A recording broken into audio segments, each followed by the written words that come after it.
اعوذ باللہ من الشیطان الرجیم بسم اللہ الرحمن الرحیم وَإِذْ قَالَ رَبُّكَ لِلْمَلَائِكَةِ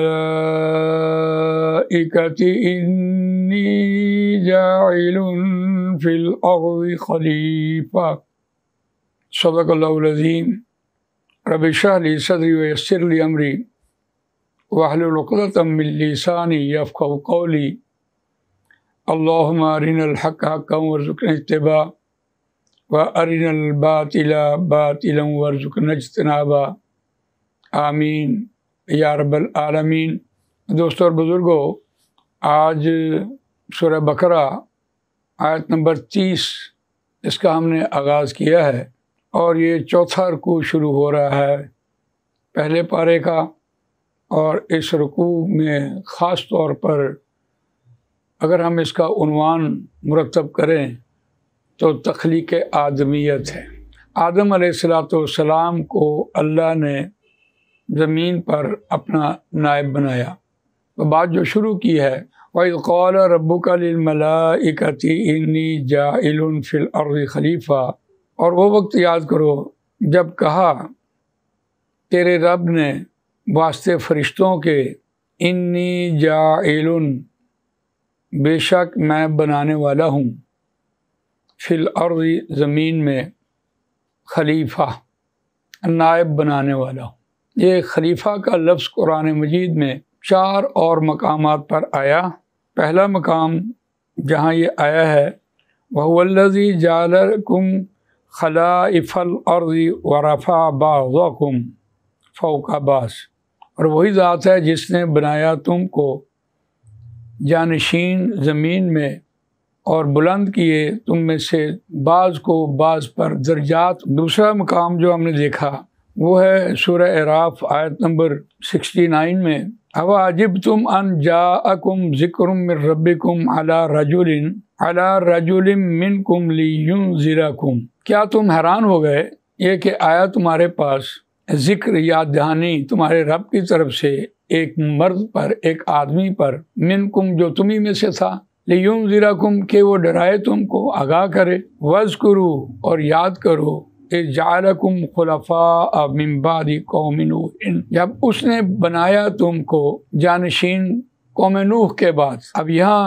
جو وہی بات جانشینی کی آئی ہے، اور اس کے بعد دوسرا مقام ہے خلیفہ کے اعتبار سے سورہ حجر آیت نمبر 28 میں وَإِذْ قَالَ رَبُّكَ لِلْمَلَائِكَةِ إِنِّي خَالِقٌ بَشَرًا مِّن صَلْصَالٍ مِّنْ حَمَإٍ مَّسْنُونٍ، اور وہ وقت یاد کرو جب کہا تیرے رب نے واسطے فرشتوں کے بے شک میں پیدا کرنے والا ہوں ایک آدمی کو جو کھنکھناتی مٹی سے ہے اور گارے کی چپکنے والی مٹی۔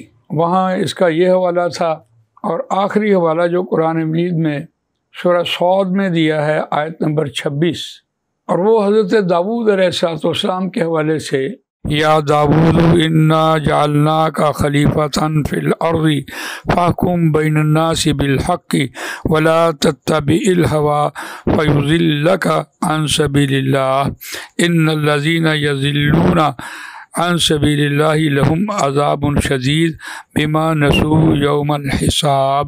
اے داؤد، بے شک ہم نے بنایا تجھ کو خلیفہ جانشین زمین میں، پس کیا کر، فاحکم بین الناس، پس فیصلہ کر لوگوں کے درمیان ساتھ حق کے، ولا تتبع الہوی، اور ان کے خواہشات کی اتباع نہ کرنا، پس وہ گمراہ کر دیں گے سیدھے راستے سے۔ بے شک وہ لوگ جو گمراہ کرتے ہیں سیدھے راستے سے، واسطے ان کے شدید عذاب ہے، اس وجہ سے کہ وہ بھول گئے حساب والے دن کو، وہ بھول گئے۔ تو یہ میں آپ سے عرض کر رہا تھا کہ خلیفہ کا لفظ قرآن مجید میں جہاں جہاں بھی آیا ہے جانشین ہونے کے حوالے سے آیا ہے۔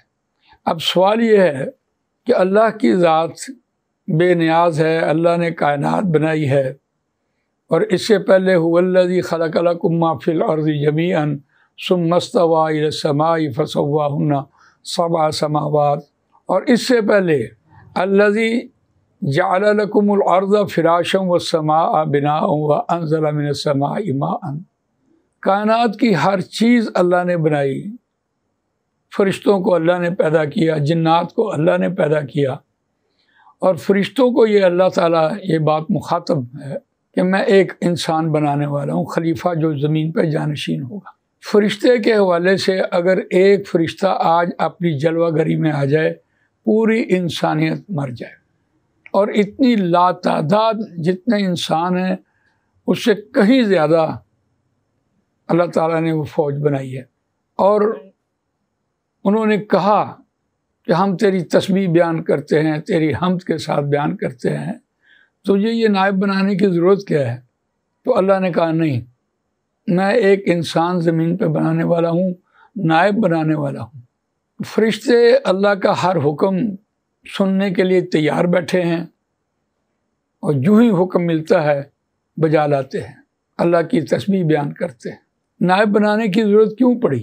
سوال یہ ہے، فرشتوں کو اللہ تعالیٰ نے اپنی مرضی نہیں دی، اور وہ ایک ایسی مخلوق اللہ نے پیدا کرنی تھی کہ جس کو وہ اس کی مرضی دیتا، اور اپنی مرضی کے ہوتے ہوئے وہ اللہ کی حمد کو بجا لاتا۔ وَلَقَدْ آتَيْنَا مُوسَى الْكِتَابَ وَقَفَّيْنَا مِن بَعْدِهِ بِالرُّسُلِ وَآتَيْنَا عِيسَى ابْنَ مَرْيَمَ الْبَيِّنَاتِ وَأَيَّدْنَاهُ بِرُوحِ الْقُدُسِ أَفَكُلَّمَا جَاءَكُمْ رَسُولٌ بِمَا لَا تَهْوَىٰ أَنفُسُكُمُ اسْتَكْبَرْتُمْ فَفَرِيقًا كَذَّبْتُمْ وَفَرِيقًا تَقْتُلُونَ وَقَالُوا قُلُوبُنَا غُلْفٌ، جب ان کو مرضی دی اور انہوں نے اپنی مرضی کے خلاف جو ان کے جی کو نہیں بھاتی تھی تو انہوں نے نافرمانی شروع کی۔ یہی بات حضرت داؤد علیہ السلام کو کہی کہ اے داؤد، دیکھو زمین پہ دنیا پہ جو اترو گے تو فیصلہ اللہ کی مرضی کے مطابق کرنا، ان کی خواہشات کے مطابق فیصلہ نہ کرنا، یہ تمہیں سیدھی راہ سے ہٹا دیں گے۔ فرشتوں کو ان کی مرضی نہیں دی اللہ نے، اس لیے اللہ تعالیٰ نے انسان کو پیدا کیا کہ اس کو وہ اس کی مرضی دے، اور وہ اپنی مرضی کے ہوتے ہوئے اللہ کا حکم، یعنی یوں سمجھے اپنی مرضی کے خلاف اللہ کا حکم مانے، اور پھر خوش دلی سے، آمادگی سے، آزاد مرضی سے اس کا حکم بجا لائیں۔ اللہ کو یہ تعریف چاہیے تھی، اس لیے اللہ نے خلیفہ بنایا۔ اس کی میں ایک مثال دیتا ہوں۔ ایک بڑھیا، اس نے اپنے پاس کوئی نوکرانی رکھی ہوئی ہے، صفائی کے لیے بھی، برتن بھی صفائی کر کے جاتی ہے۔ روزانہ بڑھیا اپنی چھڑی اٹھاتی ہے، اور جب صفائی کر کے جانے لگتی ہے تو اس کو کہتی ہے کہ یہ دیکھو یہ کونے میں صفائی تم نے نہیں کی، وہ دیکھو صفائی نہیں کی، یہ دیکھو صفائی تم نے نہیں کی، یہ دیکھو برتن صاف نہیں ہوئے۔ ایک دن وہ بڑھیا ماتھا پکڑ کے بیٹھ جاتی ہے کہ اگر میں نے تمہیں کہہ کر ہی کام کروانا ہے تو تجھے رکھنے کی کیا ضرورت ہے؟ بس یوں اندازہ لگائیے کہ فرشتوں کی اتنی بڑی فوج اللہ تعالیٰ کی، لیکن ان کو اللہ نے اپنی مرضی نہیں دی ہے، وہ اللہ کا حکم سنتے ہیں، مانتے ہیں، بجا لاتے ہیں۔ اللہ کو تو وہ حمد چاہیے کہ جس انسان کو اس کی مرضی دی ہو، زمین پہ نائب بنایا ہو، خلیفہ بنایا ہو، سربراہ بنایا ہو۔ آپ حیران ہوں گے، خلیفہ کا لفظ جو ہے گولتا سے مونس شو کرتا ہے، اور مونس کی ایسی کی 3 نشانیاں ہیں، گولتا آ جائے، الف ممدودہ آ جائے، الف مکسورہ آ جائے، 3 نشانیاں ہیں۔ یہ گولتا چونکہ مونس کی نشانی ہے تو ہم حیران ہیں کہ آدم علیہ السلام کو اللہ نے نائب بنایا، جانشین بنایا، تو گولتا کی نشانی کیوں ساتھ لگائی؟ تو 2 الفاظ سے اس بات کو ہم سمجھتے ہیں کہ ایک ہے سربراہ کا ہونا اور ایک ہے ماتحت۔ مونس ماتحت ہوتی ہے، اس لیے گولتا کی نشانی لگی ہے۔ انسان آدم علیہ السلام اللہ کے حکم کے تابع ہیں، ماتحت ہیں، اس لیے گولتا لایا، اور اس دنیا میں وہ سربراہ ہے، اس لیے اسے خلیفہ بنایا۔ تو اس کو مرضی دی، اور وہ اپنی مرضی کے ہوتے ہوئے، یعنی یوں سمجھے اپنی مرضی کے خلاف اللہ کا حکم مانے، اور خوش دلی سے، پھر آمادگی سے اللہ کا حکم مانے۔ یہ اللہ کو ہم چاہیے۔ کیا خوبصورت ہے یہ بات۔ تو اللہ کو تو تعریف چاہیے۔ اللہ تعالیٰ نے انسان کے اندر اپنی روحوں میں سے ایک روح، ہم انشاءاللہ پڑھیں گے، تو جو اللہ کی مرضی ہے سو انسان کی بھی ہے. اللہ کی ذات سمندر، کوئی کنارہ ہی نہیں.